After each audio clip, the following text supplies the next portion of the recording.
ఇవాళ one time wonders అంటారు. One time wonders అని ఎక్కువగా మన దేశంలో ఎవరు వాడతారంటే హర్షద్ మెహతాని వాడతారు. హర్షద్ మెహతా వెంటనే 1991లో ఒక సంవత్సరంలో 1,00,000 కోట్లు సంపాదించాడు. అతను ఒక స్టాక్ బ్రోకర్. అతను వచ్చాక ఏసీసీ కంపెనీ షేరు 200 రూపాయల నుంచి 2,000 రూపాయలు ఎగిరిపోయింది. అలాగే అందరికి షేర్లు పెంచేస్తా, అందరికి షేర్లు లాభం తీసుకొస్తా అని అనేక ప్రలోభాలు పెట్టాడు. మామూలు చిన్న ఉద్యోగులు కూడా క్యూలో నిలబడి షేర్లు కొంటా ప్రయత్నించేవాళ్ళు. షేర్లు కొంటా ప్రయత్నిస్తే ఆ డబ్బులు ఎలా వస్తాయని కాదు, అతను వచ్చేస్తాయి, పెరిగిపోతాయి. ఒక షేరు 1,000 రూపాయలకు 100 రూపాయలు కొంటే అది 50,000 అవుతుంది, లక్షలాధికారులు అయిపోతారు, మీరంతా కోటీశ్వర్లు అయిపోతారు అని అందరికి భ్రమలు కల్పించాడండి. అతను వన్ టైం వండర్. అది పచ్చి మోసం. ప్రజల్ని ఎలా లోపరుచుకోవాలో, ఎలా ప్రలోభాలకు గురి చేయాలో అతను మేస్ట్రై చేశాడు. అలాంటి వాళ్ళు మన రాజకీయాలు ఎవరైనా ఉన్నారని చూస్తే ఇక్కడ కేసీఆర్, అక్కడ జగన్ అండి. ఆ జగన్ ప్రజలను అనేక ప్రలోభాలకు లోన్ చేసి వాళ్ళకి లేనిపోయిన ఆశలు కల్పించి నేను ఏవి చేస్తానని సర్వనాశనం చేస్తున్నాడు. ఆ వన్ టైం వండర్ అంటారండి అతన్ని. వన్ టైం వండర్ అంటే అతను వెళ్ళి కోలుకుంటాడా లే, ఒకసారి జనం యావగించుకుంటూ మొదలెట్టారు. ఇప్పుడు వాడి పట్ల వ్యతిరేకత, అతని పట్ల వ్యతిరేకత ప్రతి గ్రామంలో ఉన్న ప్రతి చోట కూడా వెళ్లి విరుస్తుంది. వ్యతిరేకత మామూలు వ్యతిరేకత కాదు. అలాగే ఇక్కడ కేసీఆర్ పట్ల వ్యతిరేకత. వీళ్ళంతా ప్రజల్ని ఎలా మోసం చేయాలి, ప్రజలు ఎలా ప్రలోభ పెట్టాలి, ప్రజలు మనకు మన వెనకాల వచ్చేట్టు ఎలా చేయాలి అన్న విషయాన్ని మీద మేస్టేజ్ చేశారండి. అలా మేస్టేజ్ చేసిన వాళ్ళు రాజకీయాలు వీళ్ళిద్దరేనండి, ఇంకెవరు లేరు. మిగతా వాళ్ళంతా పెద్ద పార్టీలకు సంబంధించిన వాళ్ళు, పార్టీలు లోపాలు ఉంటాయి, వేరే విషయం.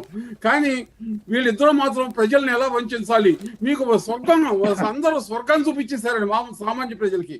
వీళ్ళిద్దరూ కూడా స్వర్గాన్ని చూపించేశాక జగన్ మరి అందరికీ విపరీతంగా డబ్బులు ఇచ్చేస్తా, అందరి జీవితాలను బ్రహ్మాండంగా బాగు చేసేస్తా అని అద్భుతాలు సృష్టించాడు. వాళ్ళకి లేనిపోయిన కళల్ని రప్పించాడు. దీనివల్ల అతను మొత్తం అదంతా మోసం అని, కేవలం ప్రలోభ పెట్టాడని, తాము మోసపోయామని ప్రజలు గుర్తించారు. జగన్ ఇట్లా మోసగించవచ్చు. వన్ టైం వండర్స్, దాన్ని ఇంగ్లీష్ లో వన్ హిట్ వండర్స్ అంటారు. ఒకసారి విజయం సాధించాక వాళ్ళని జనం చెత్తబొట్లో పడేస్తారండి. హర్షద్ మెహతా ఏమయ్యాడండి, తర్వాత కేంద్ర పర్యక్ ఏమయ్యాడు. వాళ్ళంతా కూడా ప్రజలు కోటీశ్వరం చేస్తా ఉన్నారు. కోటీశ్వరం చేశారా, లక్షాధికారం చేశారా? ప్రజలు దాదాపు 2,00,000 కోట్లు నష్టపోయారండి ఈ వీళ్ళ వల్ల. అలాగే వాళ్ళ కేసీఆర్ వల్ల, ఈ జగన్ వల్ల ప్రజలు నష్టపోయేది ఎక్కువ, వాళ్ళు లబ్ధి పొందేదానికన్నా. ప్రజలు సర్వం కోల్పోతున్నారు. ఆంధ్రప్రదేశ్ లో మామూలు జీవనం అసాధ్యమైపోయింది. మామూలుగా తాపీగా ప్రభుత్వంలో ఎవరన్నా సరే మన సంబంధం లేదు, మనం హ్యాపీగా ఉందామని కిరణ్ కుమార్ రెడ్డి ఉన్నప్పుడు, రోసే గారు ఉన్నప్పుడు, అప్పుడు మామూలు సామాన్యమైన జీవనానికి ఎటువంటి ఇబ్బంది కలగల ఆంధ్రప్రదేశ్ లో. కానీ ఎక్కడ కూడా వాళ్ళ సామాన్యమైన జీవనం సాగించడానికి కూడా వీళ్ళు ఇబ్బంది కలగజేస్తున్నారు. అంటే ఒక దుర్మార్గమైన, కేవలం స్వార్థపూరితమైన, ప్రతి దాంట్లో కూడా తాను కూట్లు ఎలా మింగాలన్న భావన తప్ప ప్రజలకి మేలు చేయాలన్న భావన లేదు. వీళ్ళు one time wonder. Jagan one time wonder అండి. మళ్ళీ వస్తే అతను గ్రామాల్లో అసలు సభలు పెట్టుకుంటాకి వీళ్ళ పరిస్థితి క్రియేట్ అవుతుంది. అతని వెనకాల ఉన్న వాళ్ళు సరే, వాళ్ళు సంపాదన, వాళ్ళు కొంతమంది ఎప్పుడు అనుకుంటారు, కేంద్ర పర్యక్ వెనకాల కూడా వాళ్ళ హర్షద్ మెహతా వెనకాల కూడా కొంతమంది ఉండేవాళ్ళు అండి. వాళ్ళంతా ఏమయ్యారు, అబ్బిబ్బే మాకు ఆయనతో సంబంధం లేదండి, అప్పుడేదో మేము మోసపోయామని చెప్పారు. తర్వాత వీళ్ళు వన్ టైం వండర్స్. ఇక వీళ్ళకి జీవితంలో భవిష్యత్తు లేదు, రాజకీయాల్లో వీళ్ళకి భవిష్యత్తు లేదు. వీళ్ళు చెత్తబొట్లో పడేస్తారు. అప్పుడు ప్రజలు మభ్యపెట్టి వాళ్ళ నాన్న పట్ల ఉన్న గౌరవాన్ని సాధనంగా చేసుకుని ప్రజలతో ఎలాగోలా ప్రజలు ఓటేసుకున్నారు, ప్రజల్ని మభ్యపెట్టారు, ప్రజలకు అనేక భ్రాంతులు కలగజేశారు అన్న విషయం వాళ్ళ ప్రపంచాన్ని అందరికీ తెలిసిపోయింది. అందరికీ తెలిసిపోయాక వీళ్ళు ఇక వాళ్ళకి తెలిసిపోయాక కదా కొత్తగా క్రియేట్ చేస్తాకి, కొత్తగా భ్రమలేం క్రియేట్ చేయలేకపోతున్నాడు. పాతగా అంత ముందు తాను క్రియేట్ చేసిన భ్రమల నుంచి అలా వాటిని ఎలా సరి చేసుకోవాలి, అలా ప్రజల్ని ఎలా నమ్మించాలి, ఎలా ఒప్పించాలి, ప్రజలు మోసగిద్దామని తప్ప ప్రజల భవిష్యత్తుని ఎలా బాగు చేద్దాం, వ్యవసాయాన్ని ఎలా బాగు చేద్దాం, ఇండస్ట్రీస్ ని ఎలా బాగు చేద్దాం, ప్రజల జీవన